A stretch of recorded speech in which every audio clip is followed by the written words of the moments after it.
Assalamualaikum warahmatullahi wabarakatuh, sahabat sawah jajar dimanapun berada. Semoga teman-teman semua sehat, ternaknya juga sehat, dan tentunya semakin sehat di tengah wabah PMK. Pada kesempatan hari ini, sawah jajar berkesempatan dikunjungi dari Dinas Perikanan dan Peternakan Ngawi, juga dari jajaran Polres, Polsek, dan Satgas dari wabah PMK.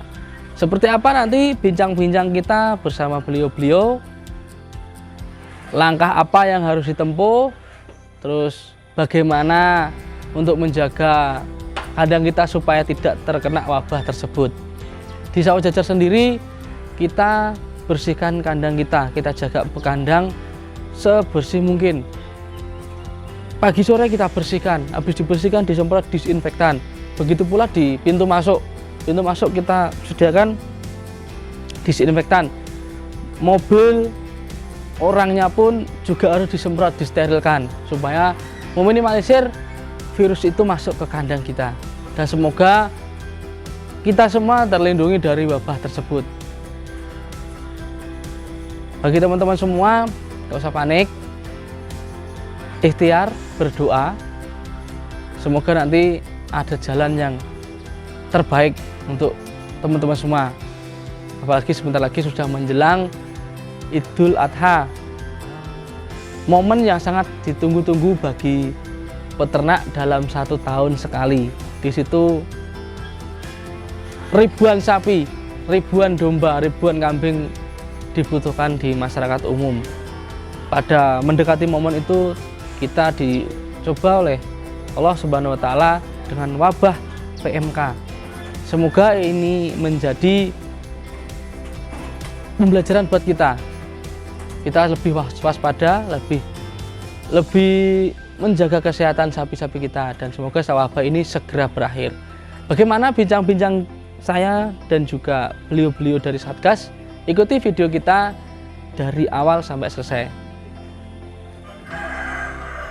Ya, alhamdulillah kita sekarang sudah bersama Dinas Peternakan Daerah Ngawi, Polsek Ngawi, dari Babinsa dan jajarannya. Lagi ada penyuluhan tentang PMK. Nah, pencegahannya nanti bagaimana, terus antisipasinya bagaimana, nanti kita akan bicarakan lebih lanjut. Monggo, Pak G, Pak. Sugeng siang. Ya, matur suwun, Mas. Nah, ini sekarang kita sudah bersama rame-rame sama beliau-beliau nih. Mungkin Bapak bisa menjelaskan sedikit tentang PMK atau nanti antisipasinya seperti apa? Maskernya dilepas, buat apa-apa Pak? Kalian hentikan ke. Terima kasih, selamat siang semuanya. Saya Dr. Iwan Suprianto dari Dinas Perikanan dan Peternakan Kabupaten Ngawi menghimbau kepada seluruh masyarakat khususnya di Kabupaten Ngawi agar menyikapi masalah merebaknya PMK terutama di Jawa Timur, agar kita senantiasa menjaga kesehatan ternak-ternak kita, dan untuk sementara jangan mendatangkan sapi-sapi atau ternak dari daerah tertular. Tetap jaga kesehatan ternak-ternak kita. Kalaupun ada hal-hal yang mencurigakan terkait dengan PMK, mohon segera dihubungi Dinas Perikanan dan Peternakan Kabupaten Ngawi. Terus sekedap, kalau badai tangkat, seumpamanya tertular, langkah apa yang akan yang paling bagus untuk mencegah dan biar nggak tertular dengan yang lain gitu? Terutama sekali kita adalah yang lebih rentan sekarang adalah lalu lintas ternak. Oke. Jadi jangan, imbauan saya dengan sangat, jangan mendatangkan ternak dari daerah tertular. Ini yang risiko paling rawan untuk terjadi penularannya. Juga lalu lintas manusianya. Misalnya dari daerah tertular ke dari kandang yang tertular, jangan kita langsung ke kandang-kandang yang sehat. Harus memberikan desinfeksi, cuci bersih kepada kita sendiri. Gitu. Kalau seumpama ada yang sekiranya suspek, harus dipisahkan atau langsung bagaimana gitu Pak?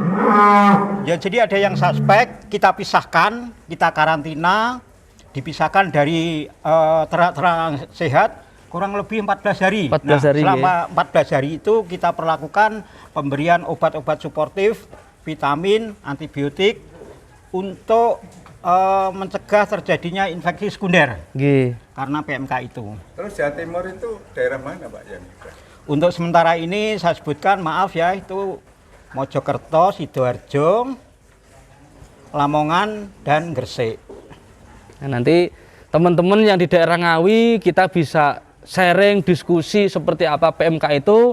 Kalau berkenan nanti berkunjung di Sawo Jajar, nanti akan ada penilaian dari bapak-bapak, nggih Pak. Kersane mboten usah panik, nggak usah panik. Jadi yang penting jaga kebersihan, jaga kesehatan sapi. Ketika ada seperti suspek dan sebagainya, segera lapor. Nanti Dinas Perikanan dan Peternakan Ngawi siap membantu, mendampingi Pak, nggih. Iya. Mulai dari penanganan sampai kesembuhan.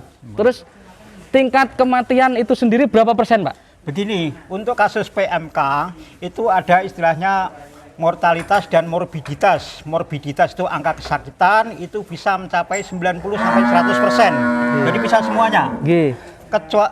Untuk angka mortalitas atau angka kematian tergolong kecil ya, 10%-an. Cuma kita harus waspada. Waspada dalam arti adalah kerugian ekonomi. Ada penurunan berat badan sekitar 15%. Dan produksi susu sampai sekitar 50%. Jadi mungkin teman-teman yang di Jawa Timur, mungkin ada juga yang di Jawa Tengah, terkhususnya yang sudah menyaksikan video kita, biar lebih paham apa itu PMK dan langkah-langkah apa yang nantinya kita akan tempuh, seperti itu. Yang penting ini juga sudah mendekati hari kurban, menjelang panen raya bagi teman-teman peternak. Ini momen yang sangat ditunggu-tunggu dalam 1 tahun sekali, malah ada wabah seperti ini. Makanya kita harus menjaga kesehatan dan kebersihan sapi kita bersama-sama. Insya Allah wabah ini segera selesai, nanti segera ada vaksin Pak, nggih. Semoga cepat ada terrealisasi vaksin untuk PMK sendiri. Nanti dari Pak Kapolres, Kapolsek dan semuanya Babinsa siap membantu. Jadi ketika ada suspek hubungi beliau-beliau yang terdekat, nggak harus di peternakan di mana, nggak usah. Polsek, Polres siap nggih Pak? Siap membantu nggih. Dari Pak Babinsa siap nggih? Nah, ketika ada laporan dari masyarakat, mereka langsung beliau-beliau ini langsung mengondisikan. Mungkin sekian ada tambahan sedikit. Nggih, monggo. Begini ya, jadi sapi yang terkena PMK, susu maupun dagingnya bisa dikonsumsi aman untuk manusia. Jadi tidak usah khawatir ini akan menular ke manusia atau zoonosis. Jadi daging dan susunya aman untuk dikonsumsi manusia. Ya. Gejala yang PMK, terutama yang pertama kali persis seperti BF, bovine ephemeral fever. Jadi nafsu makan turun, terus demam tinggi, pincang, ada leleran, ada pincang. Nah, melanjut itu ada kelukaan atau lesi-lesi di lidah dan kuku. Nggih. Itu yang utama. Ini poin lagi nih teman-teman. Jadi dagingnya bisa dikonsumsi, susunya bisa dikonsumsi, ya, tapi melalui aturan yang sudah ditentukan dari dinas, gitu Pak. Iya. Enggak langsung, wah, jangan biasanya, ngoten. Nanti bisa kalau ada seperti itu bisa komunikasi di hotline. Nanti ada kita taruh di deskripsi, menghubungi siapa dan kemana Pak, nggih. Iya. Nah, nanti biar teman-teman nggak usah panik, wes santai saja. Nah, manusia kemarin ada wabahnya, hewan sekarang ada wabahnya. Nanti insya Allah semua terlewatkan, semua bisa diatasi Pak, nggih. Iya. Berdoa jangan lupa, nggih. Menjelang panen raya, sapi tetap semangat, nggak usah panik, nggih. Cukup. Jadi, mungkin Pak, tambahan? Sedikit ya. Ini sebenarnya kasus ulangan. Kita pernah punya pengalaman untuk PMK itu. Nggih. Sekitar tahun 80-an. Jadi kita bebas itu tahun 86, dinyatakan oleh FAO kita bebas itu tahun 90-an. Sebenarnya siklusnya itu 15 sampai 20. Jadi karena ini begitu cepatnya media sosial sehingga seolah-olah ini seperti apa ya, berita yang heboh. Kita sudah mengalaminya. Kita sudah mengalami dan kita sudah bisa melewati, Pak. Sudah bisa menyelesaikan itu semua, Oke, nah itu poinnya teman-teman juga. Mus gak usah panik, mus sapinya jujuk didoli kan Ya. masane. Oke, nanti pokoknya kita sering-sering diskusi lah kepada yang bersangkutan biar teman-teman semua ngerti dan langkah yang akan ditempuh seperti apa. Mungkin Pak Babinsa ada yang disampaikan? Cukup, Pak. Cukup, Pak. Jadi cukup. Oke. Terima kasih teman-teman semua yang sudah menyaksikan video kita ini dari awal sampai selesai. Kurang lebihnya saya mohon maaf. Akhirul kalam. Wassalamualaikum warahmatullahi wabarakatuh. Yes.